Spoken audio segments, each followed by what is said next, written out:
Hey everyone, I'm really excited to be interviewing SueAnn today.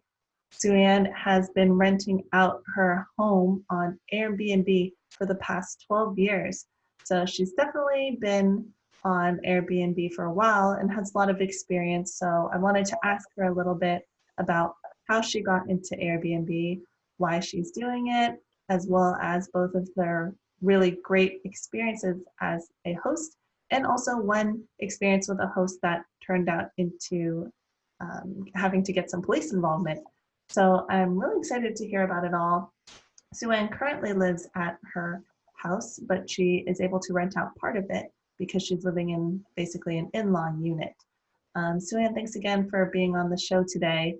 If you could start off, could you maybe tell everyone a little bit about how you got into renting out your place on Airbnb?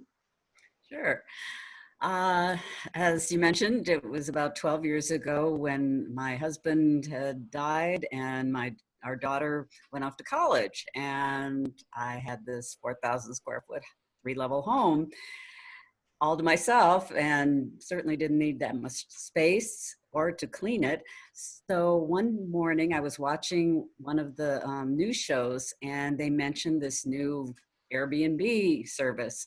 And I thought, well, I could do that. So I initially started renting just the lower level, which is a mother-in-law walkout.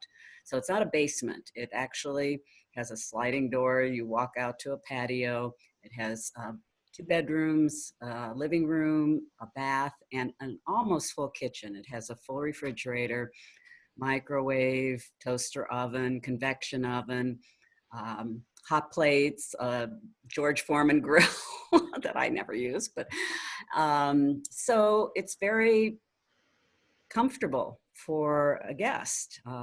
And that worked out very well until, oh gosh, about 5 years ago, I guess. Mm-hmm. And then what made you decide to switch and from renting out your in-law unit to renting out the larger part of your house? Well, as I said, about 5 years ago, my daughter, who you know, had her first child. And I offered to be the nanny for that child in California. And it was about the same time period that both the city, the HOA, because I'm on a golf course, and the county decided that we couldn't short-term rent anymore. Mhm. It had to be a minimum of 30 days, which worked out fine for me because I was going to be long-term renting my home while I was in California for the next 4 years. But now that I'm back and I still travel so much, my daughter is in New York now and I visit about every other month. Last year alone, I went to India, Sri Lanka, Egypt, Jordan, and Israel. So I travel several months out of the year. Mhm. And I decided that I'm fine in this walkout mother-in-law unit and I'll rent out the upper 2 levels instead for more money, which pays for my travels. So that's how that came about, I guess. Yeah, that's awesome. Do you have any tips for anyone who's thinking about renting out their place, whether maybe they want to rent out the larger portion of the house, the smaller portion of the house, or just even any tips on getting started to rent out like a room in their house for Airbnb? Well, I actually initially just rented out a room and a bath. And I'll never forget the first single male I had renting, I barricaded my bedroom door.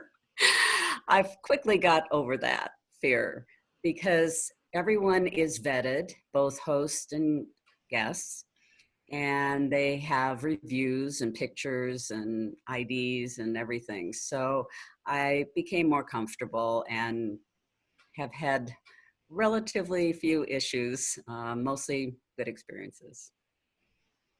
Mhm.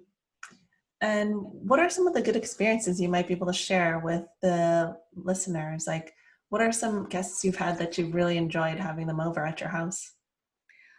Well, there's actually been quite a few from all over the world. I mean, seriously, Turkey, Australia, England, South America, everywhere. But most recently, I had a couple who were probably my favorite guests of all. He was retired and bored. So he offered any sort of repairs I needed to have done, handyman kind of things.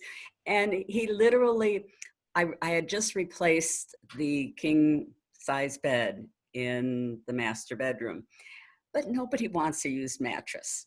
So it was sitting in my garage, and he noticed that, and he said, do you want me to cut it up for you, and then we can put it into the trash a little bit at a time? Because I couldn't even haul it away. I mean, I would have had to pay a lot of money to have it hauled away and whatever. So he literally spent a whole day cutting it. It had springs, and I mean, it was a lot of work. So that was just one thing he did for me. He did other things for me too. So they were my favorite by far, and they're hoping to come back actually and buy something in the area and do their own Airbnb. That's their plan. Wow. So they really enjoyed living in the area that you're at. Mm-hmm. Yeah. Wow. That's awesome. And then maybe you can share a little bit about your negative experience, because I think a lot of people are concerned if they were to do an Airbnb, they're like, maybe thinking like, what is the worst case scenario? Like if something goes really wrong, like how am I going to get in touch with Airbnb? Will I need to involve the local authorities? Could you maybe share a little bit about one of your experiences that was less than stellar? Yes. It was a doozy. I was here when they first arrived. They were from, I think they were from, oh, I'm trying to think, Oman, maybe somewhere in the Middle East. I'm not really positive, but somewhere in the Middle East. And actually, they had called the day before, just letting me know what time they were arriving and so forth. And I said, yes, I'll be here to greet you and let you in. And they said, well, what do you mean you'll be there? And I said, well, I live here too. And I was letting them, because it was two adults and they're two girls, I was letting them have the upper level. At that point, I wasn't normally renting out the upper level, but I was being nice and letting them have more space and staying in the lower level. So they somehow, I think it was a language barrier, actually. I don't think they really read the house manual. We all provide a house manual that has a lot of the rules in it. I don't think they really read it. And so they were not aware that I was going to be living in the lower level. And they contacted Airbnb, and we finally worked it out that, it was going to be okay. So they arrived, and the next morning, I got a call from a friend in Florida who's the weatherman there. And he begged me to come down and take care of his son because there was a hurricane coming. So I managed to board my dog, couldn't board my cat, but I had a neighbor that was going to come over and feed her and whatever. So I left them a note. I left very early in the morning. I left them a note saying, well, you got what you wanted. I'm not going to be here.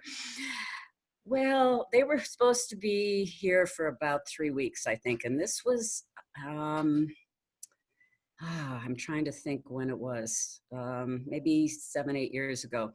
And I got a message from my friend who was taking care of the cat about a week into their stay saying, it's really weird. They barricaded the door that goes from the lower level to the upper level. They blacked out all the windows. And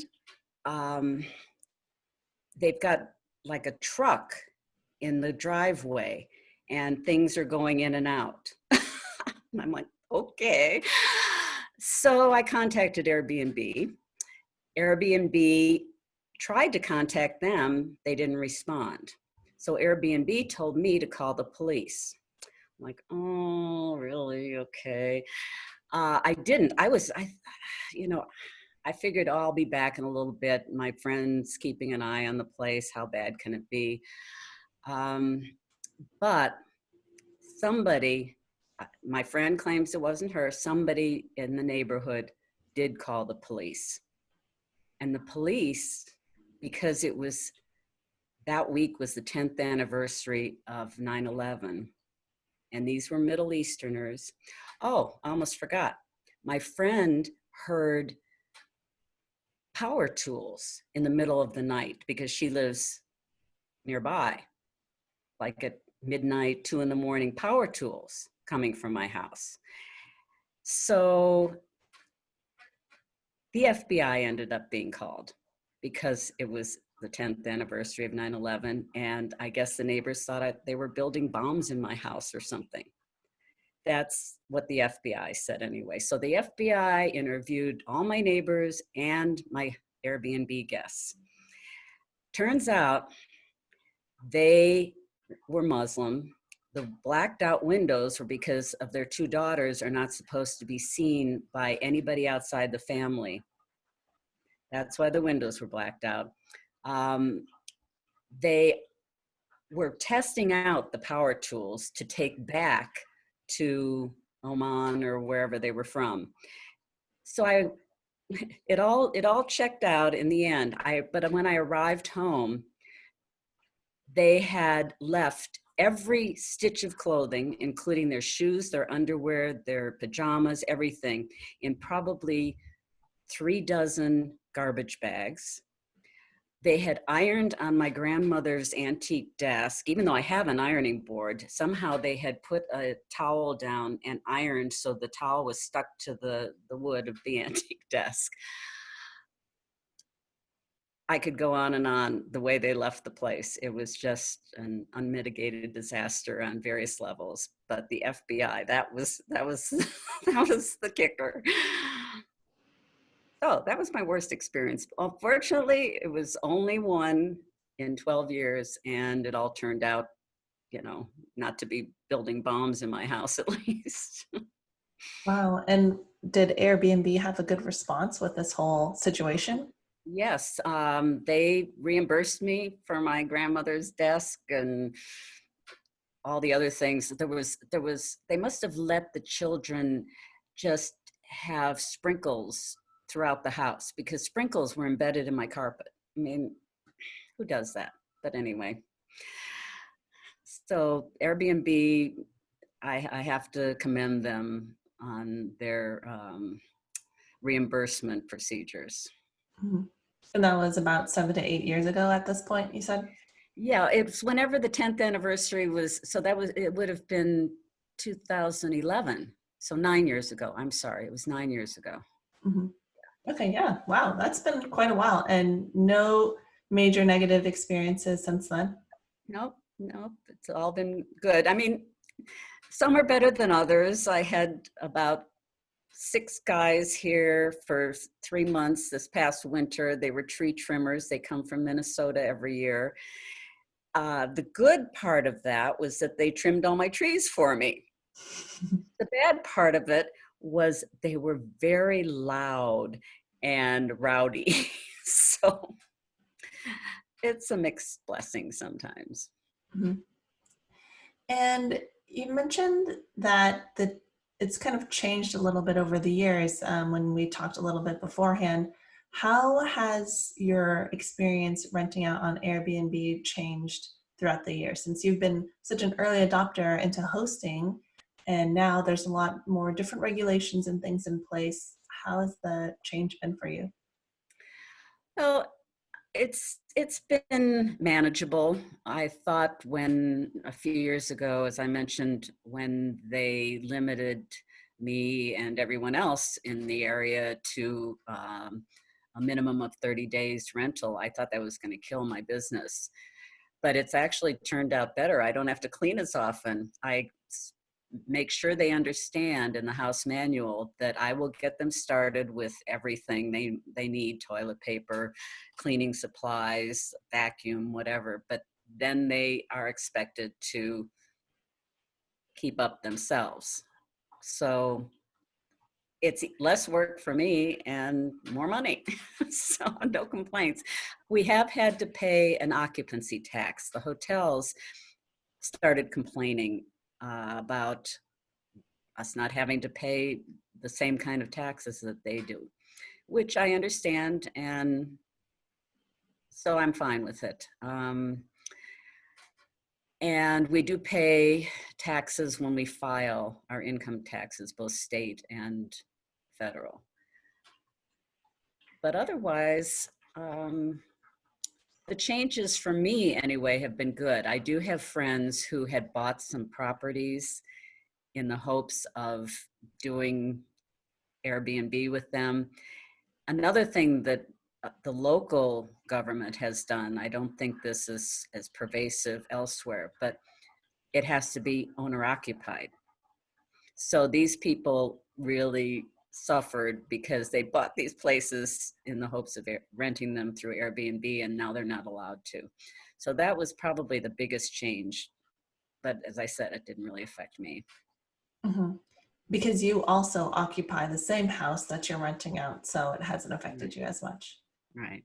Yeah, in my area as well, you aren't able to Airbnb without owner occupying at the same time. There's no short-term rentals, so anything less than 30 days, I think, is against the rules. And then in our own HOA as well, we're not supposed to Airbnb out a house either.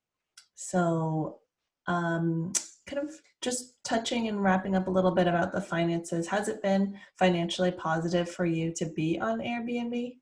Oh, definitely. It's paid for my travels and then some. I paid off my mortgage. I mean, it's been great. It's been a lifesaver because, as I said, suddenly I had pretty much no income. I was retired when my husband died, and yet I had to pay expensive out-of-state tuition for my daughter's college in California. So, yeah, it was really a lifesaver for me. And I continue to do it even though I don't need to anymore, just because I like meeting the people. And I also use it when I travel. So I like to support something like this. I think it's a much more authentic experience. And that's what I'm providing for people too, is a more authentic experience. I can tell them the good hiking trails, or I'm on a golf course, as I mentioned. I have a fellow coming mid-August who's staying till the end of November just because he wants to play golf. He's retired too. And his daughter also goes to CU, but she has her own place. So he can see his daughter and play golf the rest of the time, I guess. Yeah, and it's gorgeous over there in Colorado, so that's I pretty should awesome. mention too that my place, I have not had any cancellations because of the pandemic, because I have separate entrances. I have a keyless lock on my front door. So I really don't even have to meet the people. We run into each other occasionally in the driveway, but it's easy to maintain 6-foot distance at that point anyway. Mhm. So, in terms of the pandemic, you haven't noticed any differences in terms of your Airbnb rentals? Nope. I'm booked till the end of November with a couple days in between to clean. That's about it. Mhm. Oh, that's awesome. At this point, do you have any recommendations for people who are considering using Airbnb to rent out their homes? Um, yes. Perhaps first and foremost, I started out not having too many rules in my house manual. And then I found that some people just don't have a lot of common sense. I'd provide coasters, but they wouldn't use them on wood. So I'd have wet rings on wood antique furniture. You know, just silly things like that that people might not have to be told. So I've had to, now I have quite an expensive house manual. Um, so just think about all the potential things you don't want people to do and include it right off the bat, so you're not running into the issue I am. Put away all of your valuables, of course, and perhaps breakable things as well. I initially allowed children, young children, and pets. I found that I would rather have a dog than a young child. I hate to say it, but the young children do more damage. One time I came down, oh, this was the worst. Another bad story, but just a momentary bad story. I heard something, it was very early in the morning, maybe 6 o'clock. I heard something upstairs. And I went up because it was like a crash. And I went upstairs, and this one probably 5-year-old boy must have gotten up before his parents, had dragged my dining room chair into the kitchen and was standing on it with the freezer open and a big long butcher knife in his hand, trying to open a closed container of ice cream. Now that could have ended up very badly. So yeah, that's just another little tip that I would say: be careful of young children and sometimes irresponsible parents. You know, I mean, that I understand that something like that can happen, but who would be liable? Would I be liable if he had cut himself with a knife? I don't know. Thankfully, I never had to find out. And so in your Airbnb rules, can you specify like adults only or however number of guests? You can say something like not appropriate for young children. Mm-hmm. You can't discriminate, you know, really in any other way. You can say no pets. Mm-hmm. Right now I've got a humongous, probably 150-pound dog upstairs, but it is the sweetest dog and it's very well behaved. It doesn't even bark. So as I said, I'm better having dogs, at least in my experience, than young children.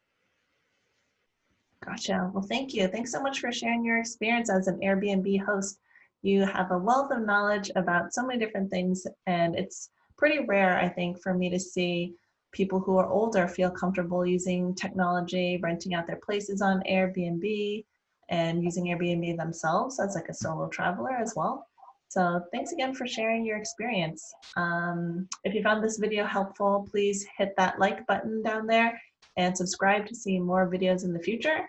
Signing off as always, deep breath in together, deep breath out. Have a good rest of your day, everyone. Take care.